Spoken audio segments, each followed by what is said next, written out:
welcome back to my channel. Now today we're going to do a video on how to prepare the lye. Now before I even start preparing any of the lye, I make sure that I'm dressed properly for it. So I tie my hair back. I don't want any hair coming into my products. I have long sleeve clothing on, long pants. I don't know if you can see it. So I've got long pants, closed-toed shoes. I always wear my apron, that way if there's any splashback, it doesn't come on my clothes, because you don't want to come into contact with that lye. Now, you're also going to want gloves for your hands. Any kind of latex gloves, not anything like that, as long as they protect your hands. So you're going to want to have these on the entire time while you're making your soap. And then as well,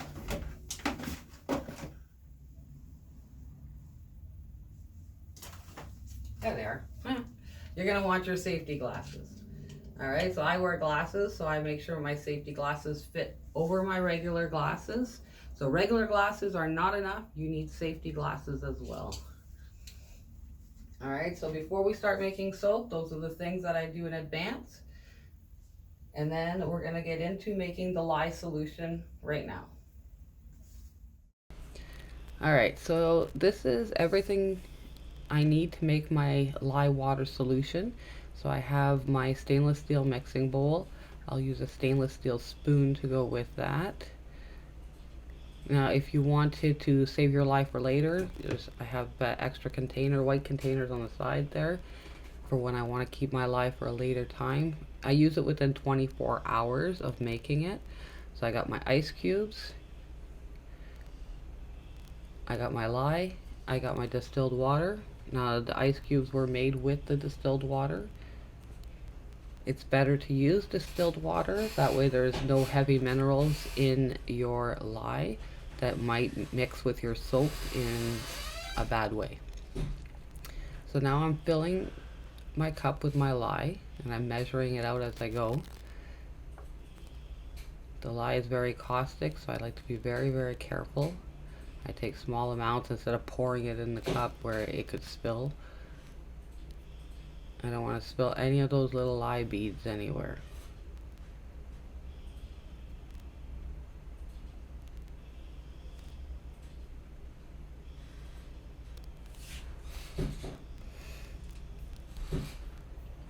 Alright, so almost done. A little bit too much.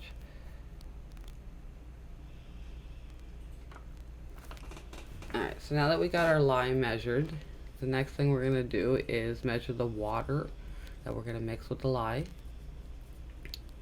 So I take my stainless steel bowl and I will put it on there. So I'm going to measure out 3/4 of the water content in ice cubes, because the lye does get very, very hot, and the ice cubes help to keep the temperature lower when you're making the lye. It also helps to avoid like a lye steam. So I'm going to do about 3/4 of my water content in ice cubes.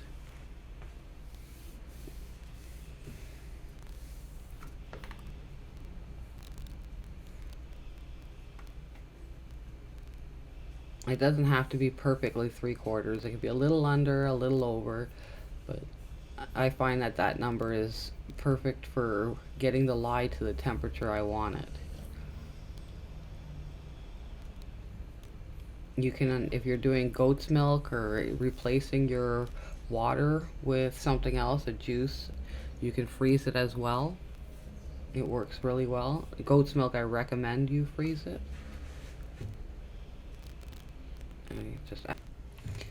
So you see there on the side, I took out the temperature gun.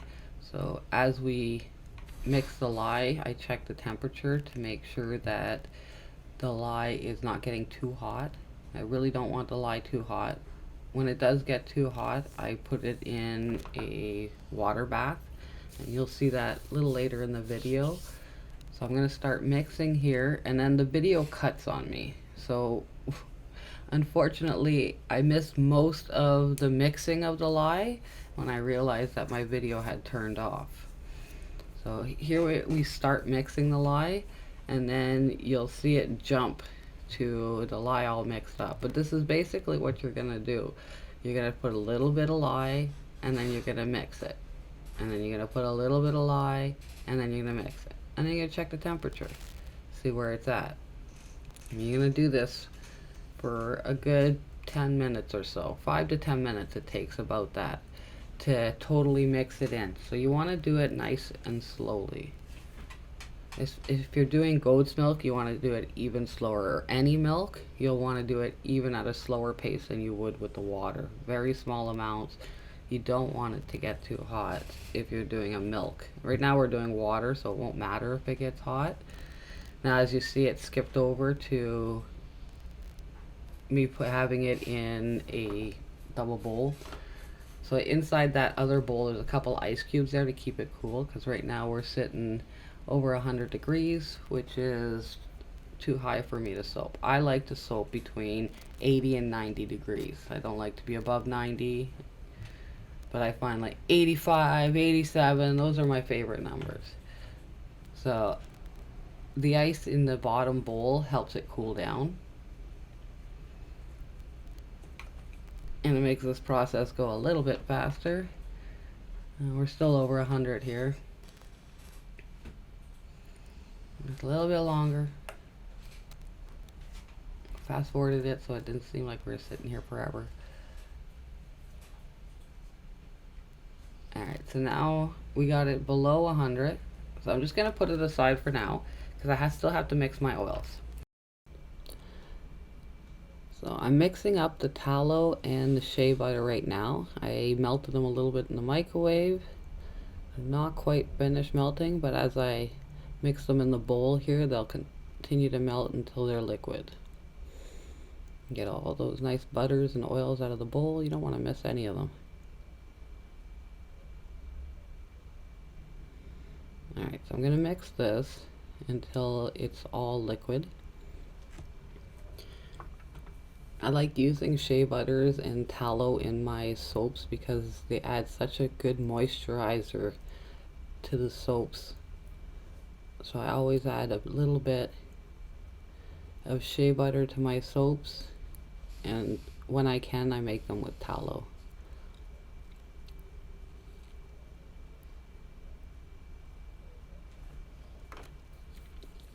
So it's almost all mixed in here.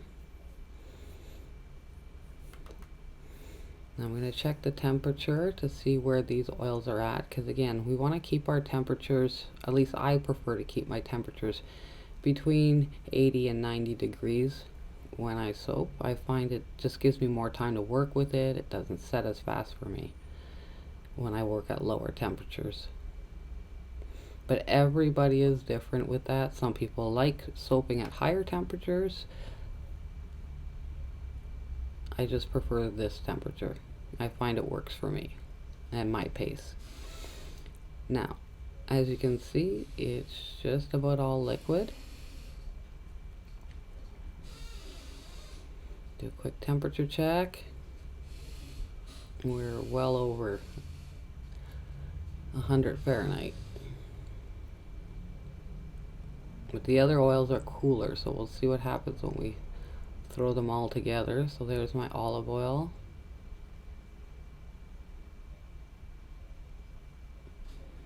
Scrape all that good oil out of there. I could have better containers, but I love my mason jars. This one's the coconut oil.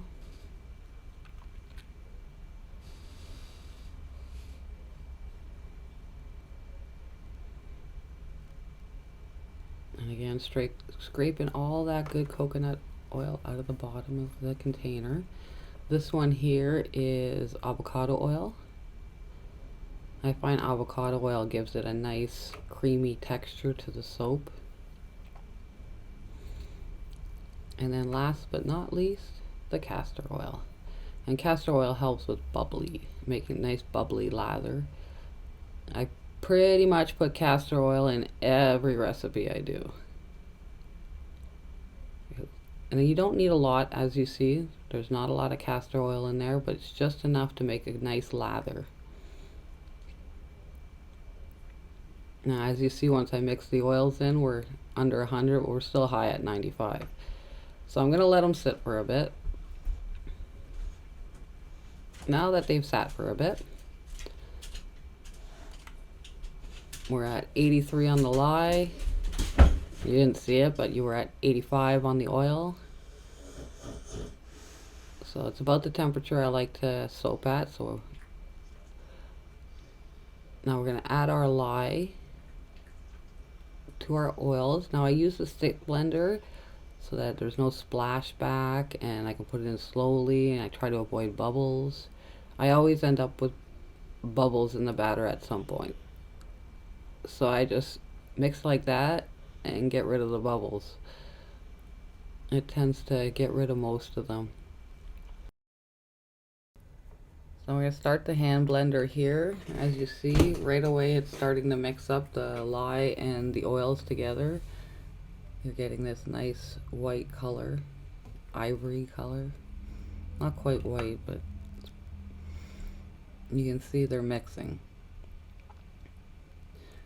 Now I'm going to mix this until I see a light trace. I don't want to mix it too much because I'm going to be playing with it a lot more with the colors and stuff. So I just want to see the batter pretty much make a little trace on the top. It's not quite there yet. I'm going to blend it a little bit more. I don't want it to thicken very quickly again because I'm going to be adding colors and fragrances to the soap, so I'm going to be playing with it and mixing it up some more. So I always like to start with a light trace when I'm going to be playing with it a lot. If I wasn't playing with it a lot, I'd bring it right through to like a medium trace. But right now it's just light trace, so I'm going to separate it for my colors.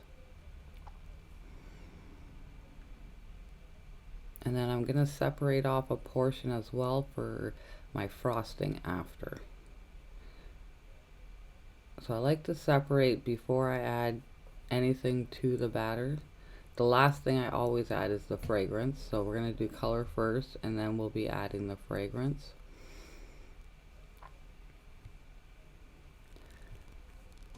So for the main part of the batter, we're going to be doing, it's crimson red. Now, because I'm not the greatest at doing these videos, I forgot to keep most of it in the screen. So at some point we're going to fast forward really quickly here while I put the other colors in, because you can't really see me doing it. But each one of these colors is a mica, and it's mixed with a little bit of avocado oil. And that way it blends in better. It's not going in as a powder. So there's the other colors going in to the side off the camera where you. Someday I'll get better at doing these videos and you'll actually see everything I'm doing because I'll have set it up properly. But until then, it's a trial and error, so we're going to fast forward while you can't see and get all my colors in. I'm basically just putting the colors in and then hand blending quickly. And that's why I said again, we're going to be blending again. So that's why I didn't want to get my batter up right up to medium trace. I wanted to keep it very light trace because we're going to be mixing again. Alright, so here's the crimson red. We're going to mix it in. Didn't come out quite as red as I wanted, but I'm not disappointed altogether. I was looking for more fall colors, so I didn't want a very bright red. I was looking for more of a muted red. So I'm not complaining too much about the way it turned out. Just wish it would have been more of a little bit darker. Next time, I'll remember to mix something with it to make it a little darker than what it is right now. Alright, so we're going to blend. Now I want this one to come up to medium trace before I pour. So we're going to add the fragrance to it now. After I split off half of it for the frosting. because I'm going to want the frosting to be the same color.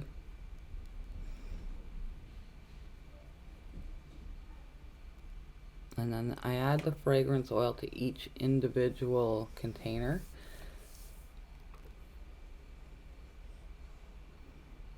And there's no exact amounts to figure out, exactly how much I'm adding to each batter.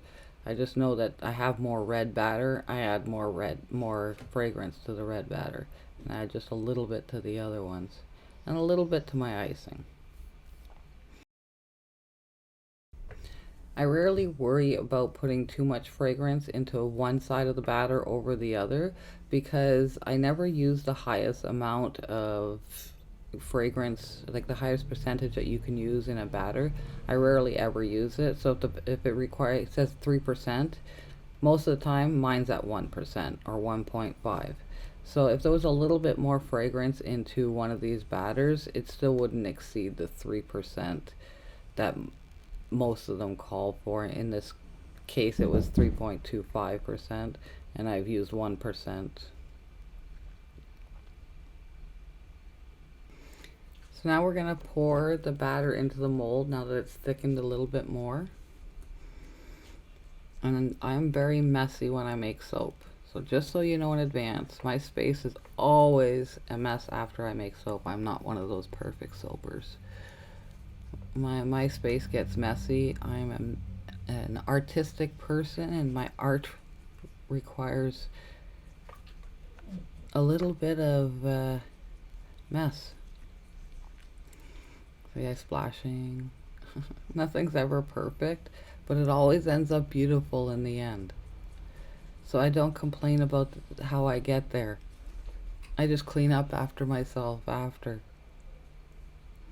But during the process, I can be messy. So now we finished mixing in all the fragrance oils.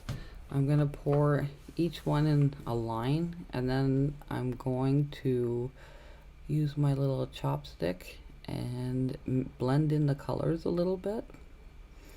Now I'm only pouring half the batter right now, because I'm going to do another layer on top.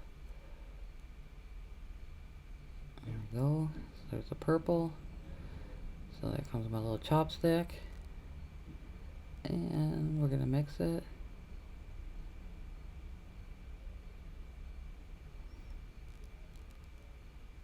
Just to give it some texture on the inside. Nothing too fancy, because we're going to come back through a little bit more after I put the second layer on. So now I'm going to put on the second layer of batter. And by this point the batter's thickened really good, so I don't have to really worry about it going through the layers.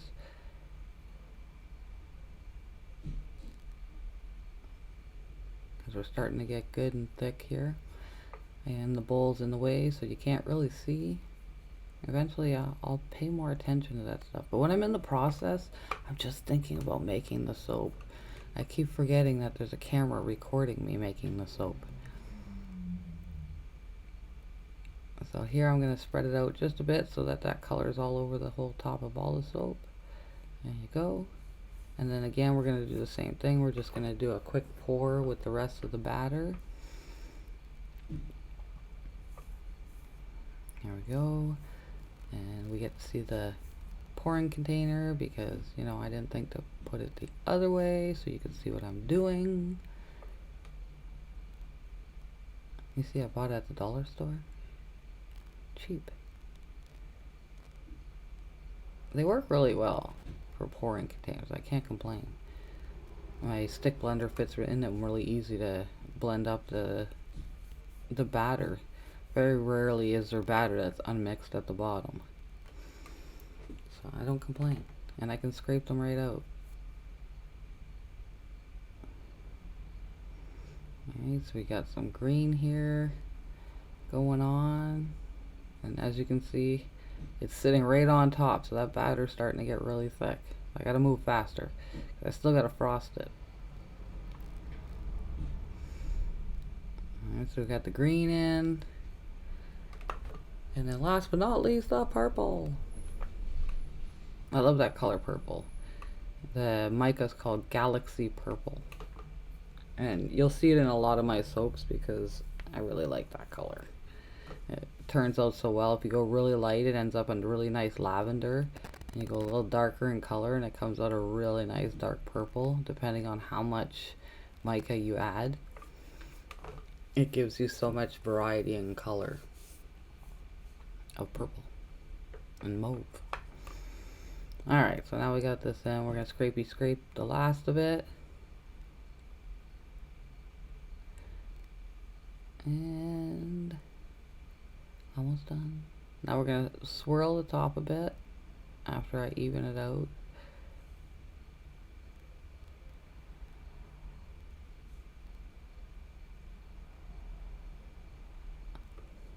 Now this time when I take my little stick, I'm going to go through and I'm going to grab from the bottom layer and try to pull it through to the top layer. So it'll look like I'm doing little hops with my stick. That's what I call it, when I'm hopping through. So right now I'm just swirling. And then I'm going to come back through and do there's a little hop. See? Looks like I'm hopping. Hop, hop, hop, hop, hop through my soap. So it pulls up the batter from the bottom to the top. And it makes a really nice effect on the soap. If you didn't want just a straight swirl, or I like how sometimes this just gives me a different looking soap. And clean it up a bit here, because we are going to be putting a frosting on top. So that's pretty much it for this soap. Just going to clean it up, and then I'm going to clean up the space here off camera, and then we'll come back and do the frosting. Alright, so now we cleaned up. Fastest cleanup in the world. I wish I cleaned that fast.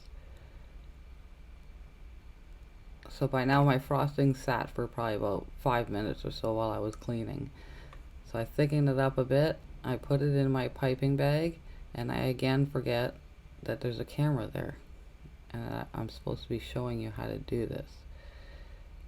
So you get to see the back of my head for a couple minutes until I realize that I was on camera. Somewhere right about here. I'm like, oh yeah, there's a camera there.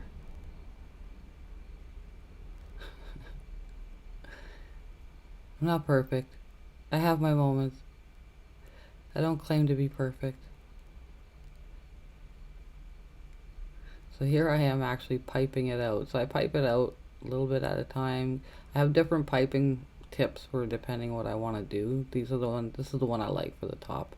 I couldn't tell you what number it is. It washed off a long time ago, and I don't put them back in their exact spots. So I couldn't tell you what number it is. I just look at the tips and decide if that's the one I want to use today. But in general, this is the tip I like to use for my soaps. It makes a nice frosting. Now, I'm not doing a too high frosting on this one. I'm just doing a very small frosting, just to say that I put some frosting on my soap. If I wanted to do more frosting, I usually make a little bit more batter than what I got there to make the really high topped ones. But this one here is just going to have a little bit of frosting on top, just to make it beautiful.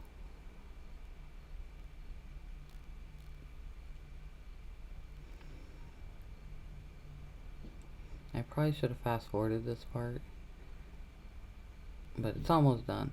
And as you can see, the mess all around my area. See, I'm not a very clean soaper when it comes to my area. It gets messy, but I clean between each soap, so we start over fresh every time. New space for me to mess up. And we're just about done. Usually I have some batter left, but for this one here I had very little left. That's why there's that little star mold on the side. Because whenever I have batter left, I just pipe it into my little molds like that, and I make little sample soaps. But in this case, I literally used exactly what I needed, right down to the last drop. So I didn't have any extras to make little sample soaps with. So I'm just putting a little bit of Himalayan pink salt on top here for decoration. And I wasn't quite happy with it, so afterwards I ended up adding a little bit of purple and a little bit of sparkle because it wasn't quite shiny enough for me. But it turned out really well, and we're gonna see the cut in a minute. So that's the soap. It's gonna need to set now. Here's the up close and personal. Nice soap.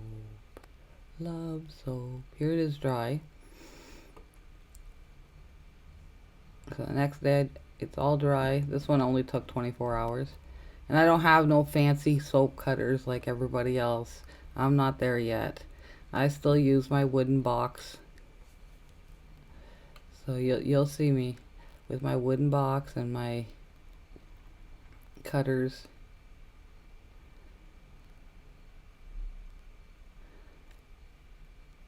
Someday I'll get to the point of having one of those really nice ones, those multi-bar cutters. Yeah, I dream about those. But for now, this is my cutter, and it works for me. And I like to cut different sizes of soap, so I like to do 3, 4, 5 ounce bars. That way I can sell them at different prices. And if you couldn't afford, the bigger bar, you might be able to afford a smaller one. So I try to make it to different ranges. The bigger the bar, the longer it's going to last. Now, so here's my end cuts. And I'm always moving things around in here to make sure I get the cut I want. Most of the time I'm so nervous when I do the cut, and then at the end of it, and it all comes out, I'm like, ah, oh, yeah, it turned out. I didn't mess it up. So here it is. Here's the cut, and as you see, they're coming out really nice. I'm actually really happy with the color. It's a fall themed soap, so I wanted some more muted fall colors. So I'm kind of happy with this one. It's got a very fruity smell. I used a fragrance called Tutti Fruitti. So it smells, I find it smells more like berries. So I like to weigh them to get an idea of exactly how big I'm getting, so I don't make them too big. And I know they're going to lose some weight during the cure process, so as long as I get them around where I want them, I'm usually happy. But it gives me an idea, because each soap is different on the weight. Depends on how big I made the top, whether I put a high top on it, a low top on it, some of the decorations. So I always like to weigh them to make sure that I'm not cutting too much or too little. And I want to get at least usually 10 bars out of this, and 2 end pieces. And that way I have some sample pieces so that people can smell, because once my bars are cured, I package them right away in shrink wrap and label them. So I always like to keep my end pieces until the whole batch is sold. That way people have samples to smell. What does that soap smell like? This is what it smells like. Here you go. Here's a sample. Alright, so keep weighing them as I go, because even though it looks like I'm doing it right, sometimes I'm not doing it right.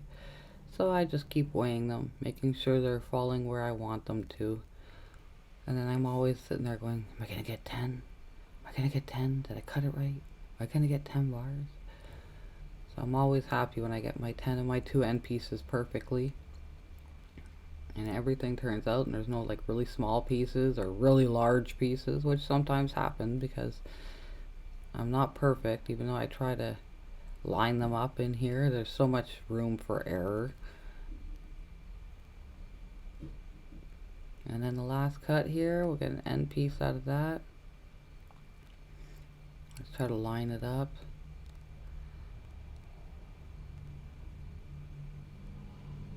Oh, there you go, a nice end piece to go with the other one. And 10 beautiful bars.